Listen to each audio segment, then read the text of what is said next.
Ассалаумағалейкум достар, сіздермен бірге Ауылбай Асеке. Бүгін мен сіздерге мынандай нәрсе көрсеткім келіп отыр. Бұл нәрсені жалпы орыстар Ниппельная поилка деп атайды. Бұл нәрсені мен 2018 жылы Алиэкспресс сайтынан сатып алдым. Штугын 29 теңгеден сатып алдым. Қазір бұл Ниппельная поилкалар Алиэкспресс сайтында қанша тұратынын білмеймін. Егерде бұл Ниппельная поилка сіздерге керек болатын болса, осы видеоның астына бұл Ниппельная поилкалардың ссылкасын тастап кететін болам. Өздеріңіз анығырақ қарап шықсаңыздар болады. Сосын менің қолыма ұстап отырған Ниппельная поилка ең арзан Ниппельная поилка. Жалпы Алиэкспресс сайтында бұдан да қымбат түрі бар, ол бірақ басқаша. Менде ол түрі жоқ. Егерде керек болатын болса, ол Ниппельная поилканың да ссылкасын осы видеоның астына тастап кететін болам. Өздеріңіз толығырақ қарасаңыздар болады.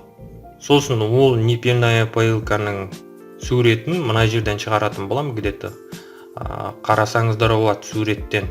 В общем, бұл Ниппельная поилканың ішінде пружина бар.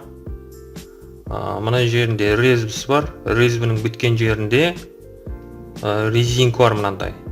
Яғни мына нәрсені бір пластикалық ыдысқа қатырған кезде мына резинка қысып қалады. Яғни мына жерден су тамшыламайды. Сосын кілтпен тартуға болады бұл нәрсені. Көріп отырғандарыңыздай мынандай 6 бұрышты. Сосын мына темірді жоғары қарай түрткен кезде мына жерден шел пайда болады. Яғни мына шелден төмен қарай су тамшылайды. Сосын мына жерде мынандай резинкасы бар, яғни мына шелді полный жауып қалу үшін мынандай резинка орнатқан. Енді бұл Ниппельная поилканы қалай дұрыс пайдалануға болады? Жалпы YouTube'тан қарап жүрген болсаңыздар, көріп жүрген болсаңыздар, бұл Ниппельная поилканы әркім әртүрлі орнатады. Мысалы үшін біреулер әртүрлі пластикалық ыдыстарға орнатады. Пластикалық ыдыстарды жетілік немесе сегіздік сверломен тесіп Ниппельная поилкаларды қатыра қояды. Мысалы үшін кейбіреулер пластикалық тұрбаларға орнатады. Қысқаша айтқанда, қолдарыңызда қандай пластмасс ыдыс бар, сол пластмасс ыдыстарды қолдана берулеріңізге болады. Мысалы үшін мен мынандай қылып мысал ретінде орнаттым. Барлығы нормально, тексеріп қарадым, ешқандай да су ақпайды.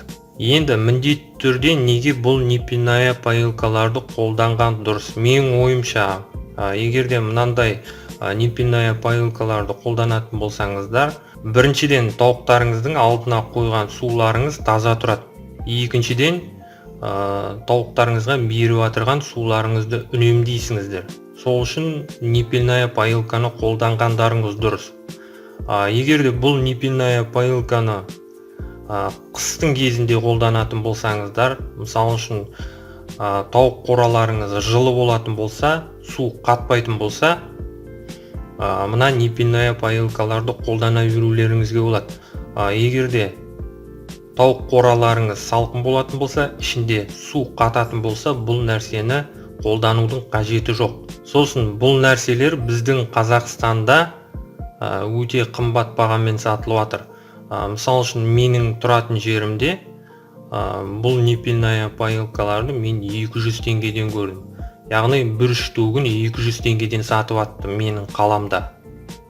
Ал мен бұл нәрсені Алиэкспресс сайтынан бір штугын 29 теңгеге сатып алдым. Менің ойымша бұл нәрселерді Алиэкспресс сайтынан сатып алғандарыңыз дұрыс.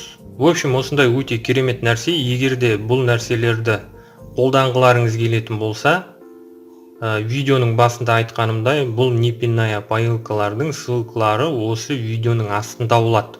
Толығырақ осы видеоның астынан қарасаңыздар болады. Сонымен бұл видеоны мен осы жерден аяқтаймын. Егерде видео ұнаған болса, лайк басуларыңызды сұраймын. Сонымен келесі видеода кездескенше.